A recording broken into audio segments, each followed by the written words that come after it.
Le 12 mai 2026 aurait pu être un des plus beaux jours de ma vie, tout simplement parce que le groupe The Neighborhood soit mon groupe préféré que j'écoute depuis 12 ans. 12 ans d'investissement dans ce groupe, voilà, redébarque et a fait un comeback dans le monde de la musique depuis environ 2 semaines. Ça faisait 5 ans qu'ils n'avaient pas été en activité. Je devais les voir, c'était prévu.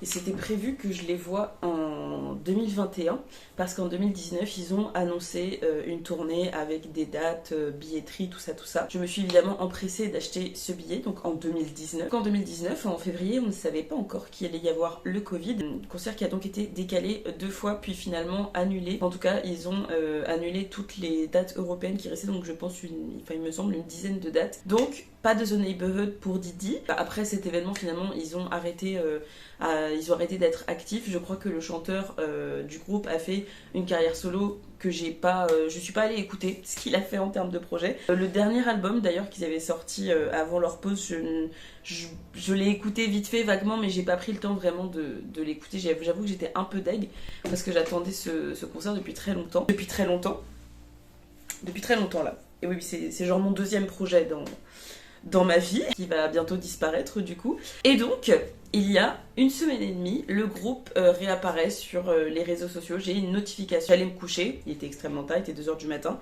J'allais me coucher. Qu'est-ce que je vois? The Neighborhood a sorti un son, nanana. Donc je vais sur Instagram, parce que du coup je ne les avais pas sur Instagram. Enfin, je les avais plus, je sais même pas s'il y avait un compte ou pas, est-ce que le compte était toujours actif, j'en sais rien. Donc je vais voir, etc.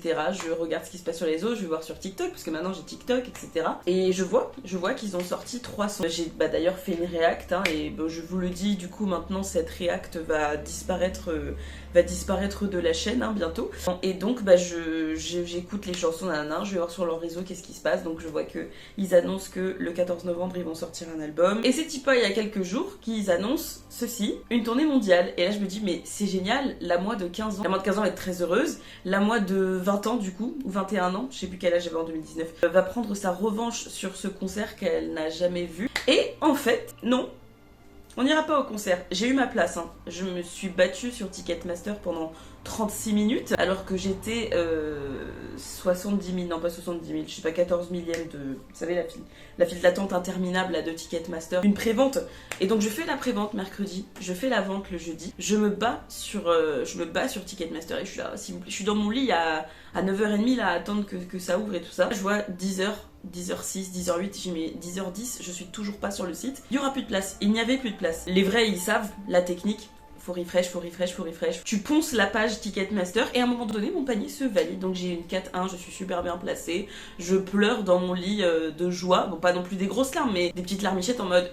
Je vais les voir là dans un an, même pas dans un an, dans 6 mois. Dans 6 mois, je vais voir mon groupe préféré que j'écoute depuis 12 ans, que je me suis gravé jusque dans la peau, jusque dans le biceps. Je passe ma petite journée, je suis trop heureuse, je suis là, oh, la semaine prochaine, je vais profiter de mon 14 novembre pour écouter leur nouvel album et tout ça. La photographe avec qui j'ai fait le shooting, la vidéo est disponible sur la chaîne, m'envoie ce post.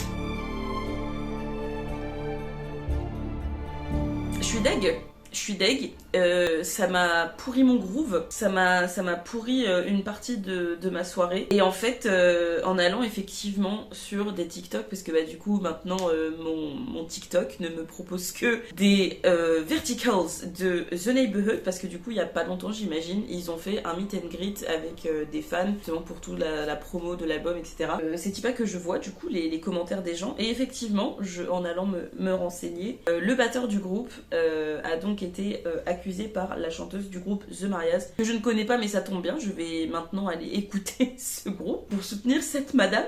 Et en fait en 2022 elle fait cette chanteuse là je crois qu'elle s'appelle Maria justement, fait une story en identifiant le groupe et en identifiant aussi le batteur de The Neighborhood. The Neighborhood, ils ont répondu que comme quoi ils cautionnaient pas ça, que il allait être viré du groupe, etc., que pour eux c'était inadmissible. Enfin, en mode c'est bon, on a capté le truc. Enfin, ça a été a priori à l'époque, parce que moi du coup en 2022 c'est pour ça que je viens de capter. Déjà, non seulement moi quand j'ai commencé à écouter The Neighborhood, donc c'était en 2013, j'étais une ado, j'avais que Facebook et c'était le Facebook de 2013, donc pas aussi active, développée que maintenant. Mais j'ai mis beaucoup de temps à avoir Instagram, j'ai mis énormément de temps à avoir Twitter, et même quand j'avais un compte Twitter, j'allais pas dessus, notamment parce qu'il y a toute la merde d'internet sur Twitter. Non, en vrai, c'est pas que Twitter maintenant, c'est partout, mais les gens qui ont Twitter, ils captent ce que je dis. Et TikTok, ça fait que, je sais pas, ça doit faire 1 an peut-être que j'ai TikTok. Un truc comme ça. Ouais, oui, c'est ça, ça va faire 1 an, je crois, en décembre, un truc comme ça. Et pareil, Instagram a évolué, même TikTok, avant que moi je l'ai, ça a encore changé, etc. Et du coup, tout ce qui touchait au scandale autour des artistes de musique, des acteurs, etc., c'est pas le genre de truc auquel j'étais confrontée, parce qu'en fait j'allais pas, quand je suis très fan, je pense à part Hailey Kiyoko, où effectivement je sais absolument tout ce qui se passe dans sa vie, même sans avoir les réseaux sociaux. C'était pas un réflexe, et même ça ne venait pas à moi, parce que les réseaux étaient pas faits de cette façon là. Je n'avais que Facebook, et donc en 2022, comme c'est la période à laquelle après ils ont donc annulé leur tournée, qu'ils ont dit qu'ils faisaient une pause, etc. Ils étaient dans la promo du coup du dernier album qu'ils ont sorti avant de faire une pause. Le chanteur a fait sa carrière solo que ça, mais du coup, comme je vous l'ai dit, je n'ai pas écouté. Et du coup, j'allais pas sur les réseaux, je ne voyais pas ce qui se passait. Je m'étais pas abonnée à leur compte sur Instagram, je voyais pas ce qui se passait. C'est très triste, parce que du coup, il y a plein de meufs de ma génération notamment, et un petit peu plus âgées que moi, qui ont toutes commenté la même chose, qui disaient ça fait 12 ans que je les... Vraiment tout pareil, ça fait 12 ans que je les écoute, oh la moi de 14 ans elle était trop contente d'aller enfin les voir en concert, oh je devais aller les voir en 2021 mais il y a eu le Covid, enfin vraiment la même situation que moi, le même profil de personnes et tout ça, et du coup des personnes qui ne savaient pas, parce que pareil je pense que... Alors il y a les fans puristes, et c'est ça qui est triste, c'est que ceux qui vraiment, donc comme pour moi avec Hailey Kiyoko, qui sont au courant d'absolument tout ce qui se passait dans la vie du groupe, il y a des gens qui savaient ce qui s'était passé, et c'est là que j'ai commencé à voir sur TikTok les commentaires de gens qui disaient ouais mais les gens c'est des oufs, ils continuent d'écouter le groupe, etc. Genre là il y a ça y est, ça a été sold out et tout ça, et en fait qui se battaient en commentaire avec des fans qui disaient mais c'est le batteur en soi, c'est pas le chanteur, enfin c'est pas le reste du groupe et tout ça. Et c'est ça le problème, les gens, c'est que un membre du groupe, peu importe qui c'est, si tu donnes ton argent au groupe, ça va aller dans les poches aussi de ce mec là, et puis même ça veut dire que tu vas aller au concert, tu vas soutenir, enfin le batteur il s'en fiche. Il y a vraiment une personne qui a dit en soi moi je vais soutenir le chanteur et les autres membres du groupe, pas le batteur. Le batteur il s'en bat les steaks, tu auras donné ton argent, tu seras présent au concert, et c'est pour ça que je fais cette vidéo, parce que du coup je vais pas aller au concert, je vais trouver quelqu'un pour me racheter la place, parce que du coup il est a priori évident que des gens vont racheter cette place. J'ai déjà eu des propositions, et c'est triste, parce que moi aussi je rêverais de pouvoir dire mais c'est super, je vais pas soutenir le batteur, je vais au concert, je soutiens que le reste du groupe. Sauf que la team, le reste du groupe, quand ils ont annoncé là dans les vidéos comme quoi ils faisaient un comeback là la semaine dernière, il y a qui dans les vidéos? Le batteur, parce qu'ils l'ont repris, parce que donc ce qui s'est passé c'est que ils ont vraiment a priori mis en pause, ils ont viré le batteur en mode oui vous inquiétez pas. Sauf que c'est facile du coup de dire que tu vires le membre de groupe problématique parce que t'as dit que tu cautionnais pas ça, alors que tu arrêtes ton activité à partir de ce moment-là, comme quoi tu as dit que tu virais ton... Parce que du coup, on les a pas vus aussi bien. En fait, ça fait 5 ans, ils font de la musique, ils ont travaillé leur projet là depuis 5 ans, ou juste ils ont arrêté, mais ils sont restés visiblement en contact avec le batteur. Et en gros, je crois ce qu'ils ont dit, c'est que ils ont essayé de trouver une autre personne, mais que il y avait que Brandon du coup qui avait la vibe, qui était dans le... Ça m'énerve. Ça m'énerve parce que cette situation fait écho à plein de discussions que j'ai eues avec des amis, notamment autour de personnes dans le milieu de la musique à Brest. Pas que de la musique, mais de l'art, on va dire, hein, pour cibler plus largement. Et du coup, ça m'énerve parce qu'il c'est un vrai discours, quoi, ce truc de oui, mais tu comprends, cette personne, elle a trop une vibe particulière, et les occasions, les opportunités et machin. Non. En fait, je pense vraiment, je sais, je le vois sur les réseaux, il y a des gens qui comprennent pas ce truc de boycott, de cancel, etc. Oui, c'est fatigant, mais en fait, moi je trouve juste ça fait se rendre compte que malheureusement, quand c'est des hommes, des acteurs, des artistes, peu importe le milieu, enfin, on se rend bien compte que ils ont fait une story pour dire oui, on vire le mec, pour calmer tout de suite, je pense, pour calmer un peu le jeu sur les réseaux, pour pas que ça prenne des proportions. En fait, ils sont revenus avec le mec, ils ont dit que le mec était viré, et en plus, ils montrent bien que du coup, ils en ont rien à faire, que c'était juste de la... comment on appelle ça, ouais, du marketing, enfin c'était du business quoi, enfin il y avait pas une vraie volonté de montrer qu'ils soutenaient la chanteuse du groupe The Marias, et du coup encore une fois ça fait écho au fait que du coup ce serait arrivé à n'importe quelle personne, à je sais pas, une fan, à quelqu'un de leur équipe, etc. Ils auraient pas viré le mec du groupe, j'imagine. Et ça montre, enfin voilà, encore une fois, c'est un énorme fuck aux meufs. Et c'est insupportable parce que, comme moi, du coup, il y a des personnes qui là, je vois sur les réseaux, sur Instagram, sur TikTok, je suis allée voir du coup un peu, moi j'ai plus Twitter, mais je suis allée voir avec le compte d'Interlude, dans le référencement sur les tags de The Neighborhood, etc. Et il y a vraiment des gens quoi qui disent, en fait, non, j'irai pas au concert, j'ai pas envie, enfin, je me vois pas, genre, vraiment, je suis deg. Et c'est horrible, ça fait 12 ans, t'imagines, ça fait 12 ans, t'attends un événement, puis même, c'est comme ce que je disais à une pote, je disais, mais en fait, surtout dans la musique, il y a des chansons et même des albums entiers, des artistes, etc. qui te suivent dans des moments de ta vie. Et moi, The Neighborhood, c'est vraiment, c'est ma préadolescence, c'est mon adolescence. Et il y a des chansons comme ça qui deviennent après enfin, tu les associes à des moments de ta vie, je sais pas, des ruptures amoureuses, des moments joyeux avec tes potes, des soirées où il s'est passé un truc, il y a une anecdote de fou, machin. Et c'est vraiment, c'est ça quoi. Sinon, je me serais pas tatouée. C'est label. Bon, comment vous dire que du coup, ce tatouage, il va disparaître. Je sais pas comment, mais alors je vais pas l'enlever, je vais le recouvrir parce que je vais pas me niquer la peau à détatouer mes tatouages, je veux pas faire ça.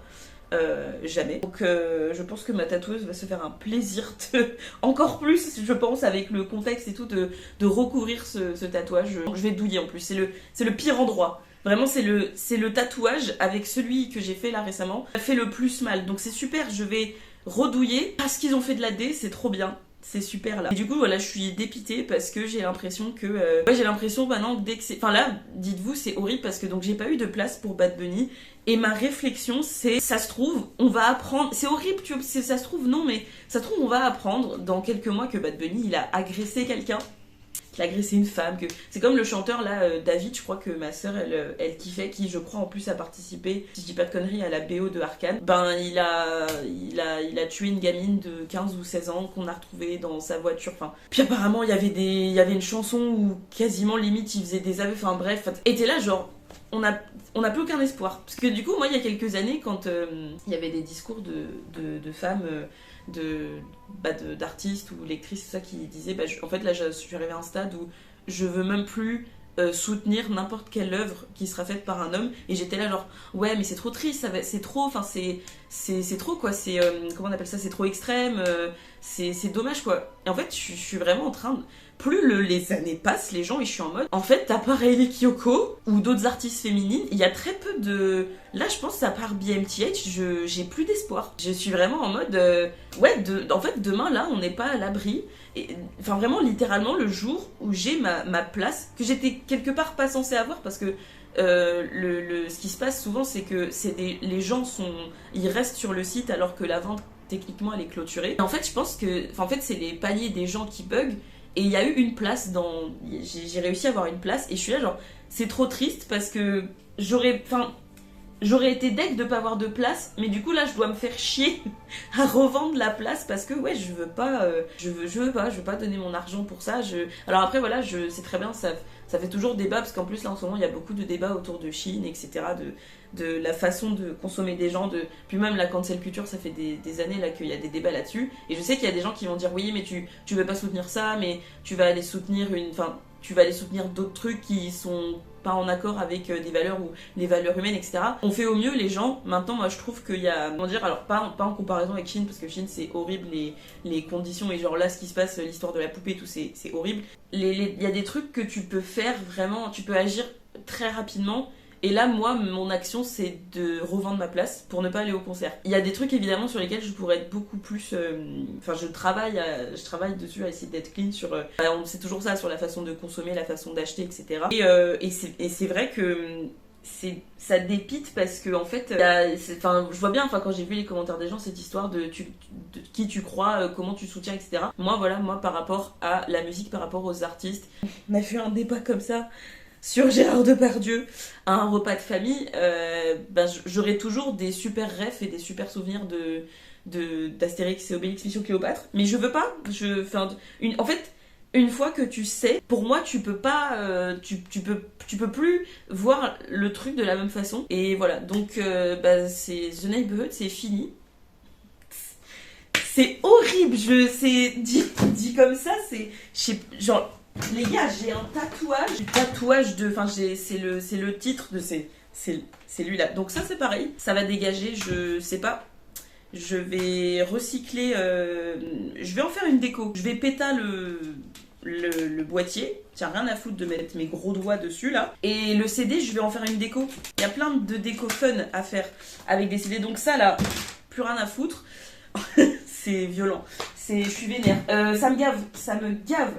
Voilà les gens. Concrètement, c'était justement en colère. Non, plus sérieusement, que ce soit avec The Neighborhood ou que qui que ce soit d'autre d'artistes. D'hommes, des hommes là. En fait, c'est toujours pareil, mettez-vous à la place de la personne. Est-ce que si c'était vous, la victime, comment vous réagiriez si vous vous rendiez compte que les gens juste ils disent mais je vais quand même au concert parce que c'est trop important pour moi.